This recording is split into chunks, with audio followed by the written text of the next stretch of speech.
Okay, so the weekend we'll round off in the Western Cape where we have a feature, and again, it's a long-standing two-year-old feature, the Somerset 1200, and that will be race number 7. 14:55 is the off time to that feature in the Western Cape where we're racing on the winter course. I bid you a warm welcome to our preview for the program coming through from the Western Cape, and as per normal, it is all your exotics on the go, and to help us through Kenilworth is a man who certainly has taken a shine to the Cape form, and that is Mr. Marie. Mr. Marie, it seems like I had to wait all morning to have you in the studio, but it's better late than never. Save the best for last. Good morning. Let's hope so. How are you doing, Seth? I'm very good, thank you. 10 races on the card, and the Somerset race number 7, there has been that one scratching, I think, of the first time at the 3 quick smart. We're going to go straight to race number 2, where we have that bipod starting, and unlike recent weeks, 2-year-old events, not too many, just the first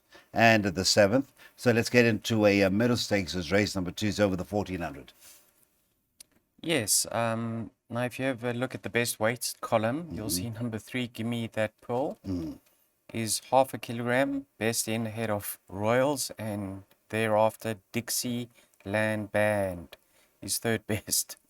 Now, obviously, Give Me That Pearl is weighted to go very close. She's more than capable. On her day, she's actually very decent. Last time out in the ladies' mile, it was a very encouraging effort. Further behind her on that occasion was Beware the Bomb, who came out and won the Storms Play.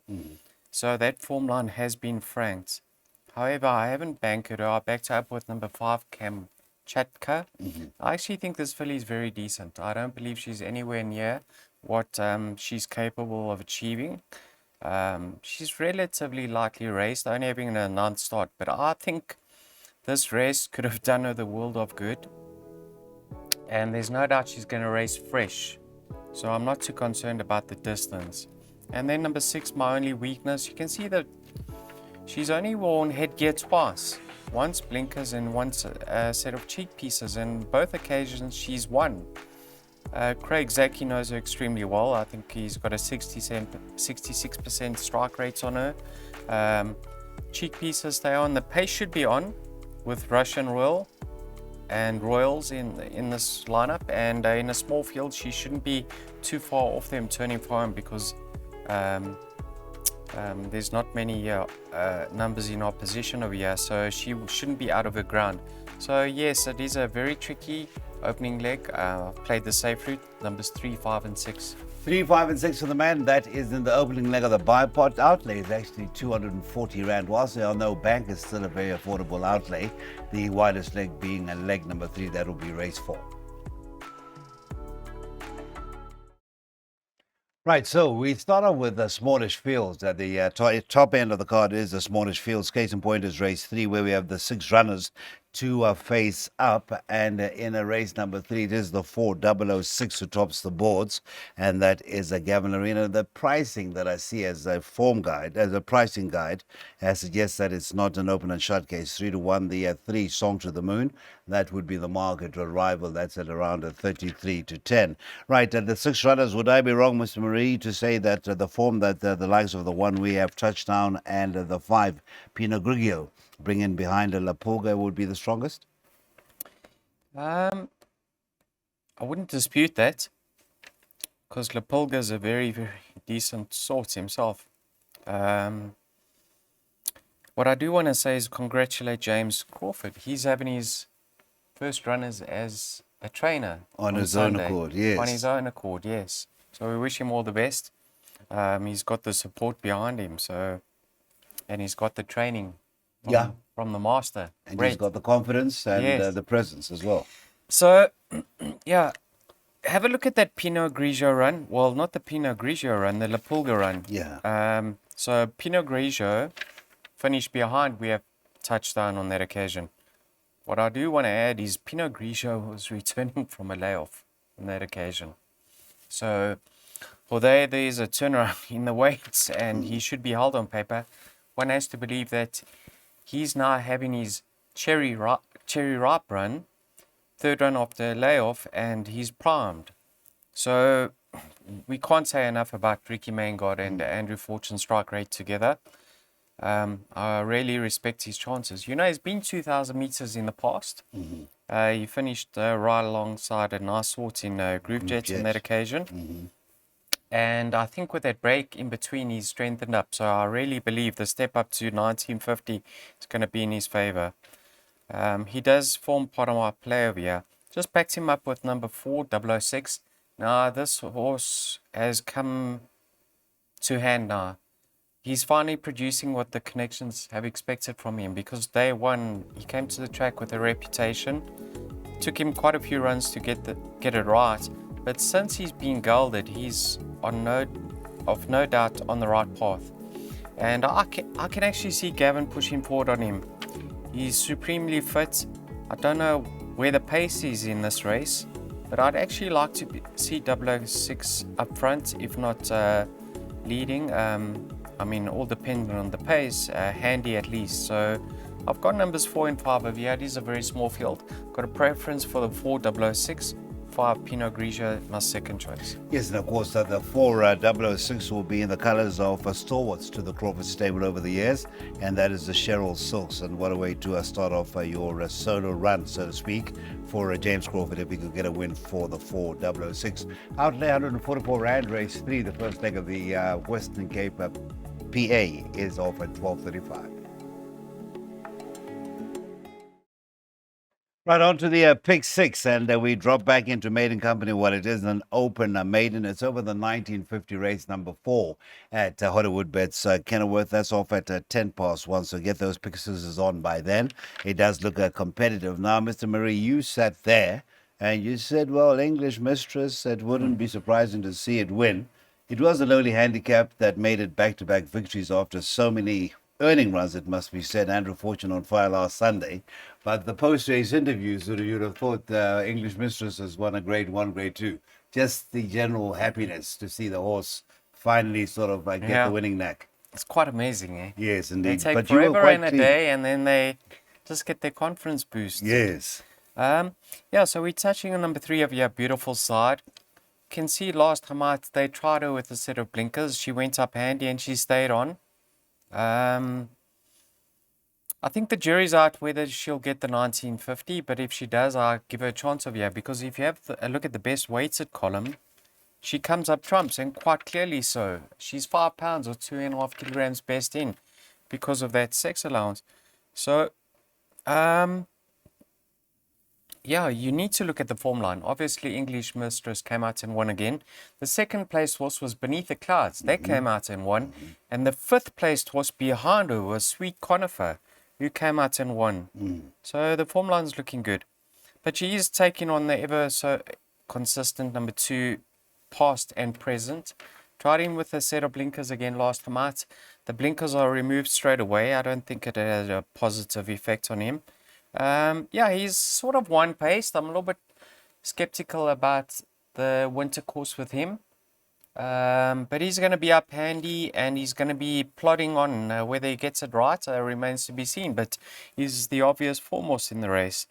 On paper, you have to have respect for number 1, Ariovistus, because on the Woodworld run, he's a 1.5 kilos better off for a length beating. So on paper, with Richard Free from Stallgate number 1, you'd be crazy to ignore his chances. Number 9, Real Stunner. They actually supported him last time out when returning from a layoff and gelding, and he raced up handy on the pace. But have a look, he's while he's out of a Galileo mare. So maybe this is what he's been looking for. And also, I'm not excluding his number 10, Moment of Truth. He caught the eye in his penultimate start behind Show Off. I know last time he disappointed, but you can't read too much into that because he was ridden back to front. He went up handy, and I don't think that was the stable's tactics. So expect number 10 to come from off the pace this time round. So yes, opening leg of the pick 6, 1, 2, 3, 9, and 10. Let's hope those numbers suffice. Okay, and that is 1,000 Rand outlay. And of course, don't forget 100 Rand will very much get you interested. At 10% of that pick 6 will be yours at the end of racing on Sunday. 13 runners face up for race number 5 as per Cardin. And of course, don't forget, it is the continuation and the conclusion of a carryover jackpot weekend. It is the first of 2 jackpots that we encounter when we get to race number 5. So that will see a carryover of 100,000 Rand. And we're looking at a 500,000 Rand as a net. Being a Sunday, get out of it Sunday, we could see that amount or that forecast amount being surpassed. Now, as far as race number 5 is concerned, it is a class 4. It's over the 1400 meters, and quite a few of these have met in recent times. And the La Divina form line is quite prominent. La Divina is in the race. The 3 Honest Sun is in the race. The 8 Diamond Bombers in the race. And what else do we have? I think those are the 3 there that we can touch on. Yeah, I'll give her a chance. She doesn't form part of my play, but last time out it was a very gutsy performance on her behalf. Stormgate number 1, she's got that natural gate speed, so you expect her to be on the pace. Wouldn't be shocked. This race, I nearly fell on a banker, although it's a wide open event. I nearly banked at number 2, Switek. Nah, reason being is this daughter by Pomodoro has been very, very unfortunate in running, and she's been plagued with bad draws. Finally, she cracks a draw, and look who's on her inside, a filly with pace. So, yeah, she should really, if she breaks well, she should get the run of the race. Slots in behind Pierre Cornet offer and get the perfect toe through. I was very encouraged with her comeback effort. So I think that break did her the world of good. And I really think of her 86, she's more than capable. So I nearly banked her. However, I then had a look at number 3, Onisan, and she ran in the same race. She's having her peak run. Gavin knows what she's about in a race now, and she's a kilogram better off with Switek. So she's my backup in this race. If you want to go more, because the race certainly doesn't stop there, I'd look at including La Divina, number 1, number 4, Kamikaze, and possibly number 7, Supreme Fate. However, I do believe she's looking for further now. So, yeah, 2 and 3, my top 2 selections. 1, 4, 7 in that order, whoever wants to add. Okay, so that is the carryover jackpot, and there it is. 2 and 3 is the template you can either expand on or stick to, and the outlay just 40 Rand. Remember, it is a carryover that is starting with the running of race number 5. 100,000 Rand in the pot before you start wagering, and we should have at least 500,000 come race 5. We remain in class 4 company, and the distance remains that 1400 for race number 6. Now, this is a Cape race in class 4, and in race number 6, again, no scratchings. We'll be talking scratchings when we get to race number 7, our feature, which was already a small field. 12 runners carded, and just having a look at a betting guide of sort. And it is, of course, the early doors. The 3 Rydian is at 15 to 4, 5 to 1 is the 1, and that is a Trippies Silk Arbitration. 11 to 2 bracketed at 11 to 2 with the 6 Boogie Field. It is 6s and a better bar those. The obvious question for you, Mr. Marie, because of course last KwaZulu-Natal season, many hearts broken, and the name Rydian had a lot to do with that cause of outbreak. Yes, he did. He was proving very costly to follow, and then Mr. Kaname put him away, gelded him, and he got the job done last time. Last time out, they rode him closer to the pace, unlike his comeback effort, where he was probably in need of it, and he found a lot of traffic issues. Now he's really no excuses. Peak racing fitness. Have a look early on his career. Mr. Kaname put him over a mile. So this step up to 1400 from a neat draw should really be more favorable this time around. And if you listen to Craig Zaki's post-race interview last time out, he said this is the best maiden in the country. And the best maiden in the country is better than an 84 in my mind. So I think of this rating, he's going to take some beating. However, I think he's got some opposition over here in number 7, Boogie-Fied. I actually like this. Oh, sorry, 6, thank you. Boogie-Fied. I actually like him. You know, in his penultimate start returning from a layoff, they made use of him. and he got beaten by a very, very nice sort in Please Be True. Then last time out, second one after layoff, he overcame the draw and he was very gutsy in the finish. On paper, it doesn't look that great. He only got the better of Industrial Strength by 3/4 of a length. However, you need to go have a look how far himself and Industrial Strength were clear of the balance of the field. They dominated. I think it was 4 odd lengths back to the third place runner. 6 lengths behind was Green Garnet, who came out and won. So I'm And thinking ran third again last week, or fourth, last Sunday. so I'm thinking with only a £3 penalty, that could prove to be lenient. Yeah, so I'm hoping he pushes forward once again because the horses on his inside don't really have that early toe, and I think he's going to get there quite easily. The race, once again, doesn't stop there. If you're not happy in only going in my top 2 selections, 3 and 6, please include numbers 1, 2, 4, and 7. 1, 2, 4, and 7 added to the selections from Mr. Marine, which are the 3 right DN and the 6 Boogie Field. That is our latest race number 6.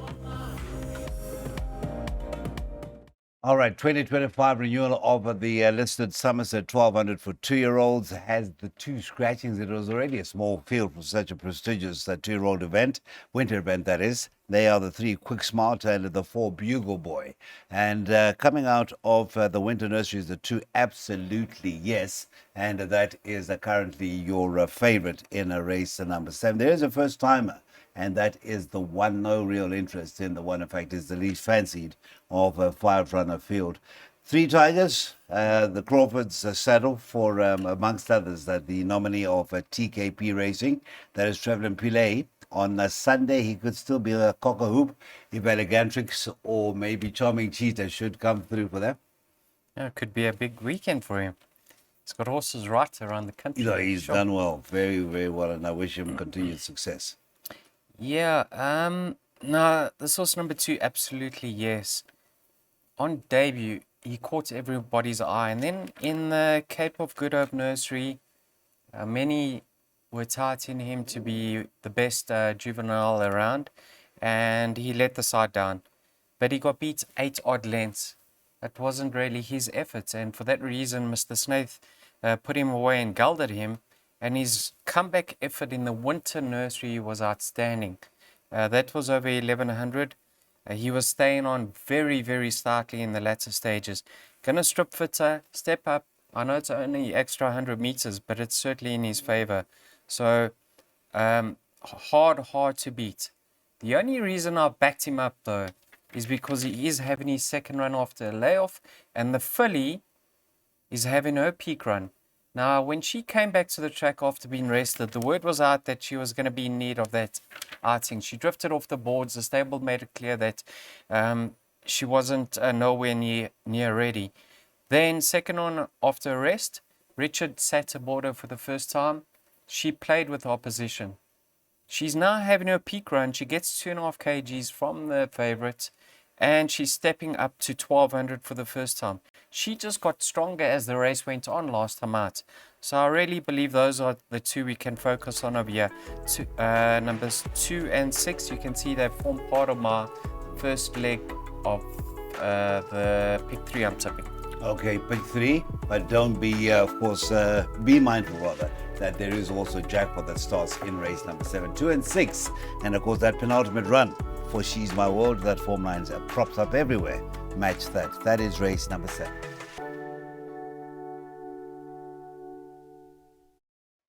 Still a class 4, only difference, we are down to 1200 meters as far as the distance is concerned to race number 8, last leg of jackpot 1, and the last chance to get involved in a pick 3. Now at the 5, that is Circumbendibus is your favorite at 21 to 10. It's 6 to 1 and better bar those quoted runners. A field of 14. As mentioned, only scratchings are in race number 7, and that is our feature, the Somerset 1200. Very difficult races. Very, very difficult. Yeah, Circumbendus. What is it? Circumbend. Yeah, I call it a Circumbendibus. That's it. You know who came out of that form line? Indirectly, that is Horse Kirker, who may just win at Scottsville. was making its debut when Circumbendibus was having a second run. Oh, okay. Yeah. Yeah, Your horse won that race. Sorry to keep you disturbing you. who's that? That is Platinum horse. You said this horse will win quite a few. Oh, yes, I remember that. Yeah. Yes. Okay. Cork Bay. Cork Bay. Yeah, you can see he's never far off. He always gives of his best and he's knocking at the door, so I respect his chances. He'll run another bold race. Number 6, Streets Outlaw.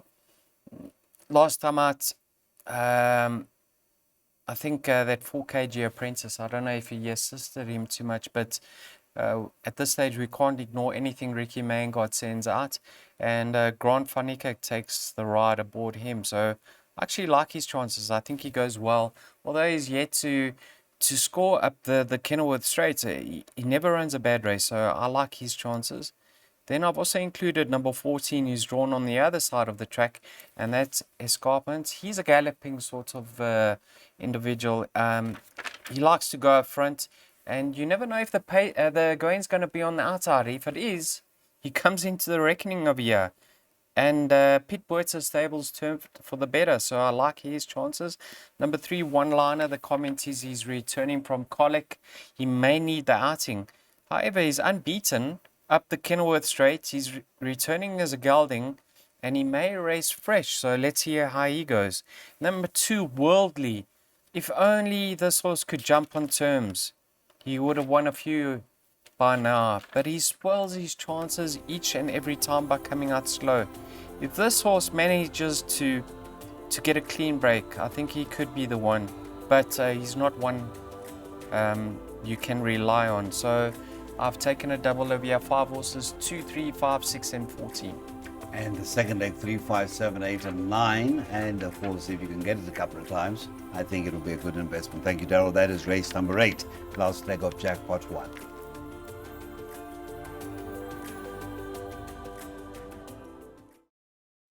All right, so we get into that last leg of the Pick Six, and also last chance to get involved in a double with race number 9 coming up. And now the off time to race 9 is 4:05. This is a Fillies and Mares Class 5 over the 1200 meters, and Becky Sharp will be quite popular along with the likes of the 9 Electromagnetism and the 15 Music of the Night. After that, it is another race altogether, 15-2 and better bar those. It is a big field of 17 that is carded, and they're all 17 at the moment, do stand at their ground. Ms. Marie, where do we go about finding the winner here? Yeah, well, we have to start with Becky Sharp. You know, she lost her way a few runs back, but now she's proving to be very consistent. She loves it up the Kenilworth Straight. I mean, she's at 8 goes over here for a 1 and 3 seconds, so 50% strike rates of finishing in the top 2. That's good enough to see her get it right this time around. She's back against Fillies here. Last time out, Avignon got the better of her. Then you got Angels Oasis. I thought she won a very weak maiden. And then she had excuses in her post-maiden efforts, and she was far from disgraced. I thought she was on the back foot from the jump over there. So if she gets a clean break, I can see her winning, because in my mind she improved in her latest effort. Number 7, Why Not Jackie? Another mare that goes well up the Kenilworth Straight. Devon is aboard her, and she had excuses around the bend against the boys in her later start. Penultimate start wasn't a bad effort whatsoever, so she's my little sneaker in the pack, as is the stable companion, I'm the Buzz. I think on her best form, it certainly wouldn't be a surprise to see her feature. And then you got the 2-year-old Electromagnetism.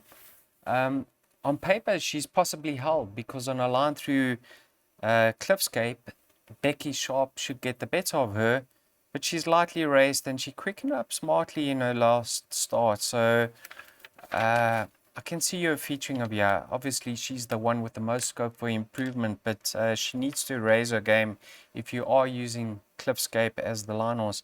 But yes, she does form part of my swinger box. You know, if either of Paul Reeves's finish in the money over here, I think we'll show a profit, and that's what I'm aiming for.